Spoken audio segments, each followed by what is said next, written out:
వసూలు కూడా ఆపేయాలని చెప్పేసి కూడా ఆయన కేంద్రానికి విజ్ఞప్తి చేశారు స్వామి. రైట్, థ్యాంక్స్ ఫర్ ఇన్ఫర్మేషన్ స్వామి. సో అధికారుల మధ్య సమన్వయం లోపం వల్లే దుర్గగుడిలో కరెంట్ సరఫరా నిలిచిపోయిందన్నారు మంత్రి గుట్టిపాటి రవికుమార్. ఈ అంశాన్ని కొందరు రాజకీయం చేయడం దురదృష్టకరమని తెలిపారు. దుర్గగుడిలో 15 నిమిషాల పాటు కరెంట్ నిలిచిపోవడంపై ఉన్నతాధికారులతో సమావేశం నిర్వహించానని చెప్పారు. వెంటనే నివేదిక ఇవ్వాలని ఉన్నతాధికారులను ఆదేశించానని మంత్రి పేర్కొన్నారు. ఈ ఘటనలో తప్పు చేసిన వారిపై చర్యలు తప్పవని స్పష్టం చేశారు. భవిష్యత్తులో ఇలాంటివి పునరావృతం కాకుండా చూస్తామని చెప్పారు. వాస్తవమే, ఒక 15 నిమిషాల నుంచి 20 నిమిషాలు కరెంటు నిలిపిన మాట వాస్తవమే.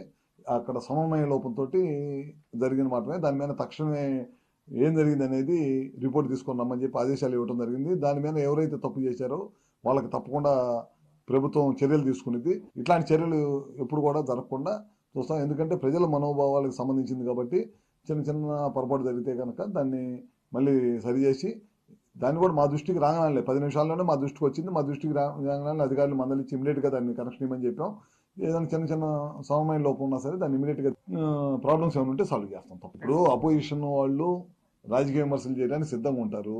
చిన్న పొరపాటు జరిగిన దాన్ని ఇమీడియట్గా సరిదిద్దామని చెప్పేశాము. దాన్ని పట్టుకొని 24 గంటలు అదే పనిగా రాజకీయ విమర్శ చేయటం తగదు. దానికి చిన్న సమన్వయ లోపం వల్ల జరిగిన దాన్ని ఇమీడియట్గా తప్పు చేస్తే దాని మీద ఎవరైతే దానికి బాధ్యతలో వాళ్ళు తప్పు